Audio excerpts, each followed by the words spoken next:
Армысыз көрермен, назарларыңызда Арқа Ньюс. Олмен таныстыратын Азамат Серканұлы, алдымен аңдатпа. Қыстың көзі қырауда қалалықтардың құтын қашырған қалың қар тазалға қашан қарқын алады. Қала билігі Ағылпа құрсауындағы көшелер мен жолдарды дер кезінде тазалаудың жаңа әдісін қолға алмақ. Алтын құрсақ аналар баспана бақытына кенелді. Бұқаржы ауданының көп балалы және күміс алтын алқа иелері мемлекеттік бағдарлама шарапатының арқасында қоныс тойын тойлауда. Екпеден кейінгі өмір. Вирусқа қарсы екпе қабылдағандар вакцинаның ағзаға әсерін айтты. Долинка кентіндегі музейде зобалаң жылдардың зардабын тартқан жас жеткіншектердің өмірін суреттейтін сәбилер үйінің бөлмесі инсталляциясы ашылды.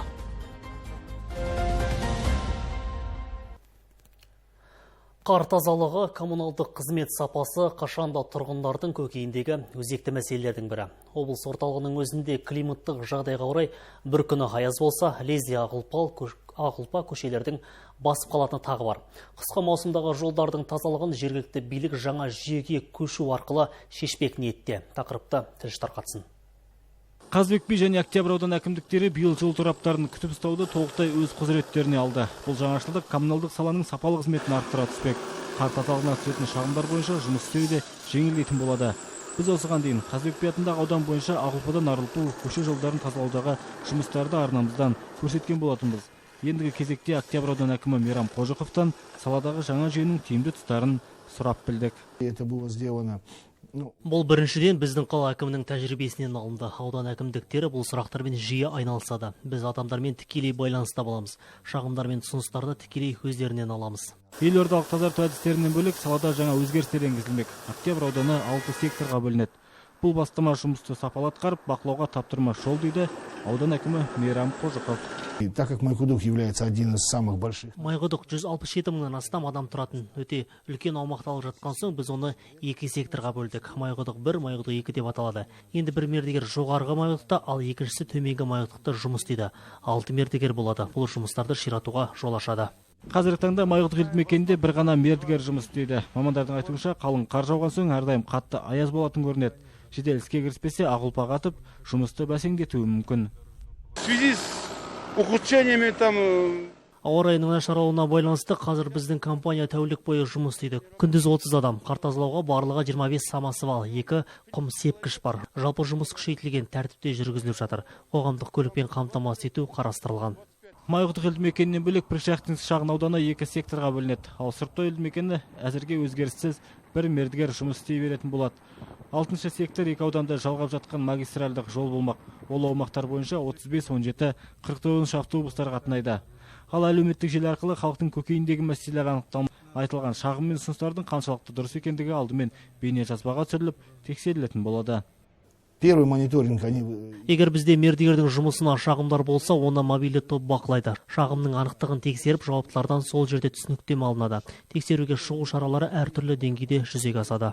Аудан бірінші секторларға бөлінбек. Пилоттық жоба жақсы нәтиже көрсете ме, жоқ па, оны тек іс тәжірибе көрсетеді дейді әкім. Бүгінде қар тазалығы қолданысы үшін Майқұдықта 36 бірлік, Пришахтинскіде 15, ал Сұрыптай елді мекенінде 10 техника бар. Мақсат Бисенаев, Олжас Ғаббасов, Роман Капулов, Сарыарқа телеарнасы.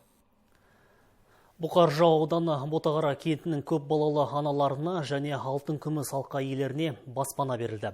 Пәтерлер Нұрлы жер мемлекеттік бағдарламасымен салынған су жаңа 3 қабатты үйден бұйырды. Ботағаралық аналардың қуанышына тілшіміз Еркінарын ортақтасып қайтқан еді. Мусина Марина 4 баланың анасы, өзі жетімдер үйінде өскен. Мемлекет қамқорлығына ілігіп, 3 бөлмелі пәтердің иесі болып шыға келді. 15 лет. Отбасын құрғаннан бері 15 жыл пәтерсіз жүрдік. Өзім жетім өскем. Міне осы жылы пәтерге қолым жетті. Онда 3 бөлме бар. Қатты қуанып тұрмын. Ал Байған Төсекбай 63 жаста күміс алқаның иегері. Ботақара кентінде аула сыпырушы болып жұмыс істейді. 90-шы жылдары Монғолиядан оралған екен. Президентіміз аман болсын, халқымыз аман болсын. Әрқашан аналарымыз жыламасын дегім келеді. Аналар осындай көмек беріп жатқан үшін көптен көп рахмет айтамыз. Осындай аналарды, балаларды қорғай берсе, қазақ еліміз ешқашанда жаманшылық, ешқашанда мұқтажылық болмайды деп ойлаймыз біз. Үш қабатты үйдің құрылысы өткен жылдың маусым айында басталып, желтоқсанында тапсырылған екен. Үй 24 пәтерлі, әрқайсының аумағы 60 шаршы метр. 60 шаршы метрге 3 бөлме кіреді. Бұқар Жырау ауданының жергілікті билігі осымен баспанаға мұқтаждарға 5-ші рет кілт табыстады. Ерік Нарын, Олжас Ғаббасов, Аман Хамид, Сарыарқа телеарнасы. Қарағанды облысында тағы 66 тұрғынның коронавирус жұқтырғаны расталды. Бұл жөнінде ведомствоаралық комиссия қауіпті дертке шалдығушылардың соңғы дерегін жариялау барысында мәлімдеді. Өткен тәулікте елімізде коронавирус жұқтырушылар саны 1007 адамды құраған еді. Жалпы Қазақстан бойынша бұл дертке шалдығушылар саны 199.093 болды. Ал 51 адам қауіпті індетті еңсеріп сауығып шықты. Бүгінгі таңда аймағымызда вирустан жазылып шыққандардың жалпы саны 13.239 адамды құрады. Қарағанды облысында вакцина егудің бірінші кезеңі жалғасып жатыр. Осы күннің өзінде 900-ге жуық медицина саласының қызметкері екпе қабылдаған. Олардың кейбірі өздерінің екпеден кейінгі хал жағдайларын айтып берді. Медицина қызметкерлері жағдайларының қалыпты екенін айтты, кері әсер болмады дейді. Мақажанов атындағы көпбейінді аурухананың дәрігерлері жұмыс орнынан кетпей-ақ вакцинаны салдырған. Мен өзім 6 ақпанда коронавирусқа қарсы вакцина салдырдым. Вакцинацияның бірінші күні менде шамалы бұлшық етте әлсіздік болды, ал кейінгі күндері онда ешқандай асқыныстар болған жоқ. Барлық жақсы, жағдайым қазір жақсы, ешқандай асқыну белгілері өзімнен байқаған жоқпын. Шахрух Дуламетов Қарағанды қалалық нөмір 4-ші емханада қызмет етіп жүргеніне 4 жыл болды. Ол Спутник 5 вакцинасын 3 ақпан күні өз емханасында бірінші болып қабылдаған. Екпе салдырған сәтін бейнекамераға түсіріп, әлеуметтік желідегі парақшасына жариялаған. Бейнероликке оқырмандар пікір жазыпты. Олардың арасынан вирусқа қарсы вакцинаны қашан салдырамыз деп ынта танытқандар да болыпты. Мен бұл вакцинаға баруымның себебі өзімнің қорғау үшін басқа қызметкерлер, медицина қызметкерлеріне, отбасыларына үлгі болу үшін бардым. Бүгінгі күнде COVID-19-дан жалпы сақтануының ең бір осылы осы вакциналану. Вакцина ектірген дәрігерлер өз әріптестерін ғана емес, дос-жарандарын да екпе салдыруға шақырады. Ақалатты абзал жандардың сөзінше, кейінгі уақытта тұрғындардың вирусқа қарсы ойлап табылған дәріге деген сенімі артып келеді екен. Ерік Нарын, Рустам Беков, Аман Хамид, Сарыарқа телеарнасы.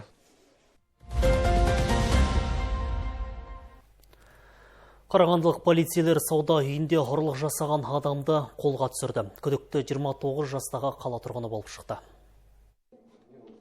Жаңа Майқұдық полиция бөліміне сауда үйлерінің бірінде тонау оқиғасының орын алғандығы жөнінде хабарлама түскен. Тергеу барысында мәлім болғандай, күдікті сағат сататын бутикке кіріп, ер адамдарға арналған қол сағатын қолды етіп, оқиға орнынан тайып тұрған анықталды. Келтірілген шығын сомасы шамамен 10 000 теңгені құрады. Аталған факті бойынша тонау бабына сәйкес қылмыстық іс қозғалды. 2 күннен кейін полиция қызметкерлері жедел іздестіру шаралары барысында күдіктіні ұстады. Ол кінәсін толық мойындады, заттай дәлелдеме тәркіленді. Долинкадағы саяси қуғын сүргін құрбандарын еске алу музейінде сәби үйінің бөлмесі инсталляциясы ашылды. Жаңа бөлмелер ата-анасымен бірге қуғын сүргінге ұшыраған балалар өмірінің атмосферасын жеткізеді. Әріптесім Райхан Сайранбек жалғастырады.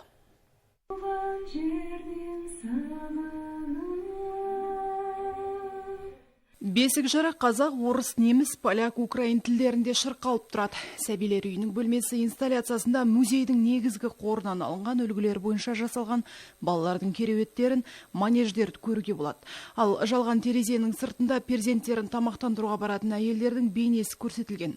Айта кету керек, мұндағы экспонаттардың көбі зұлмат жылдарда қолданыста болған жәдігерлер. Сами экспонаты, скажем так. Экспонаттардың 80% түп нұсқа. Бөбектердің төсектері шаблон бойынша жасалған. Біздің мұражай қорымызда ауыл тұрғындарының қолынан берілген бұрынғы қалпындағы төсектер бар. Мысалы, жайылықты ауыстыратын үстелше түп нұсқа болса керек. Манеж тапсырыс бойынша жасалды. Айта кетсек, 2 манеж бар. Оның біреуі негізгі нұсқа. Сондай-ақ экспозицияда Карлаг балалар үйінің балаларын есепке алу кітабы интерактивті элемент ұсынылған. Онда лагерде туған әрбір адам өз туралы мәлімет қалдыра алады. Тұтқындағы аналардың лагерде туған балалармен кездесулері белгілі бір жасқа дейін ғана мүмкін болды. 3-4 жастан кейін бала Карлагтан тыс балалар үйіне ауыстырылған. 1940-41 жылдары Карлагта 1048 сәби дүниеге келді.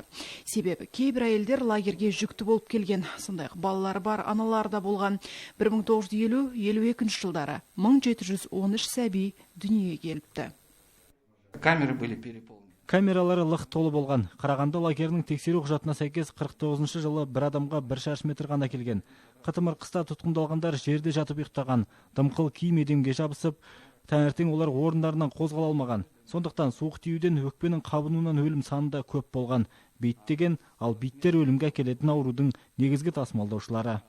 Саяси қуғын-сүргін құрбандарын еске алу музейі Қазақстанның тұңғыш президенті Нұрсұлтан Назарбаевтың тапсырмасы бойынша құрылды. Биыл мұражайға 10 жыл.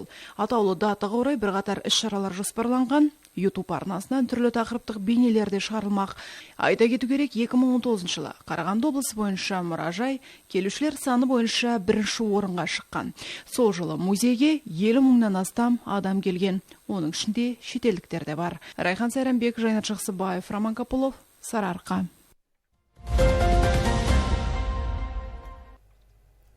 Хабарымызды жалғастырамыз. Биыл келешегі Кемел кеншілер қаласының құрылғанына 87 жыл. Осыған орай Мұхтар Әуезов атындағы орталық қалалық кітапхана қала күнін атап өтті. Игі шараға өлкенің мәдени дамуына сүбелі үлес қосып келе жатқан тұлғалар қатысты. Қала мерейтойына арналған ілкімді шараға әріптесім де ортақтасып қайтты. Өлке тұлғалары кітапханалық тележоба аясында менің сүйікті Қарағандым атты кездесу болды. Кештің қонағы Нұрасем сән үйінің директоры Венера Исина. Ол Қарағандының мәдениетіне өз үлесін аяусыз қосып келе жатыр. Осы уақытқа дейін 10 мыңға жуық сахналық костюмдер тіккен. Облыстың барлық аудан қалаларында мәдениет саласына үлкен үлес қосқан. Бүгінде зейнет жасына келсе де қол қусырып отырмай өз ісін жалғастыруда. Іс-шара барысында тігіншінің өмірі мен шығармашылығы туралы айтып, қазақтың ұлттық киімін тігу өнерін сипаттады. Осы еңбегімнің бәрі де осы Қарағанды облысында, Қарағандыға байланысты. Сондықтан өзімнің осы Қарағандыда еңбек еткеніме, Қарағандының жерінде, өзімнің туған жерімде еңбек жасап жүргенімді мен мақтан етемін. Мерекелік шара аралас форматта өтті. Басқа қалаларда жүрген өлке мақтаныштары Zoom арқылы байланысқа шықты.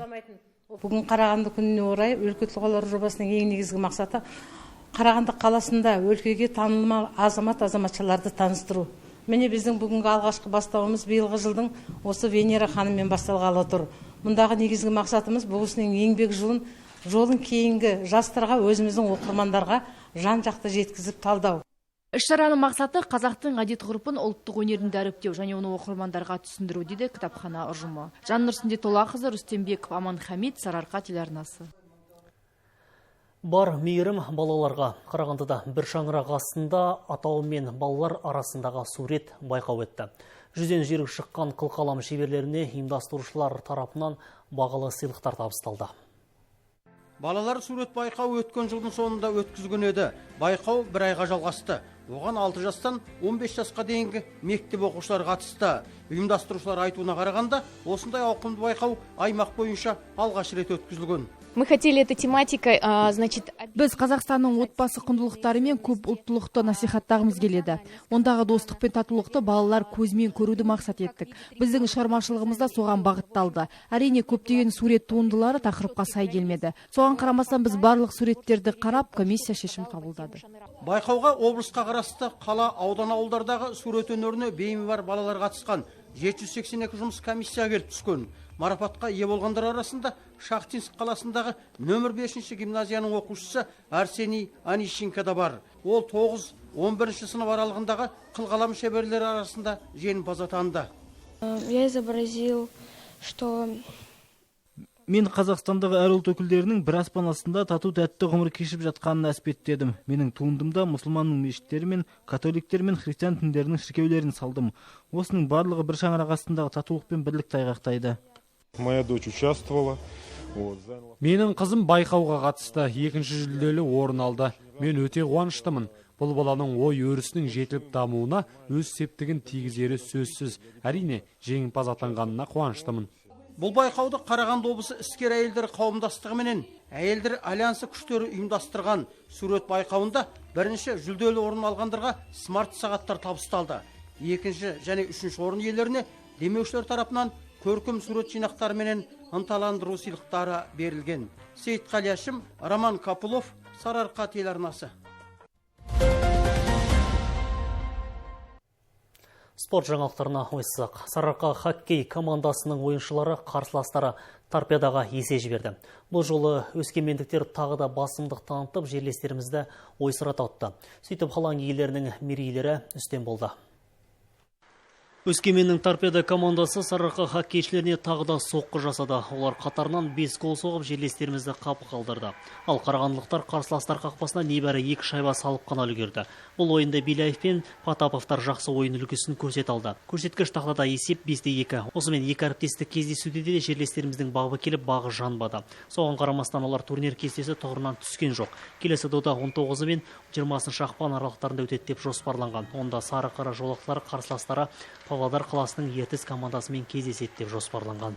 Соперник полностью нас переиграл. Қарсыластарымыз бізді ойсырата ұтты. Нәтиже шығаруымыз қажет. Ойынды талқылаймыз. Кейбір ойыншыларымыздың мұз айдынындағы ойындары ұнамайды. Болельщиков команду с победой. Жанкүйерлер мен команда мүшелерін таза жеңістермен құттықтаймын. Біз бұл ойынға разымыз. Біздің команда ойыншылары екі кездесуде де шеберлік танытты. Тағы да жеңіске жеттік. Әріптестерімнің әзірлеген ақпараттар топтамасы әзірге осы. Дидарласқанша деніңіз сау болсын ағайын.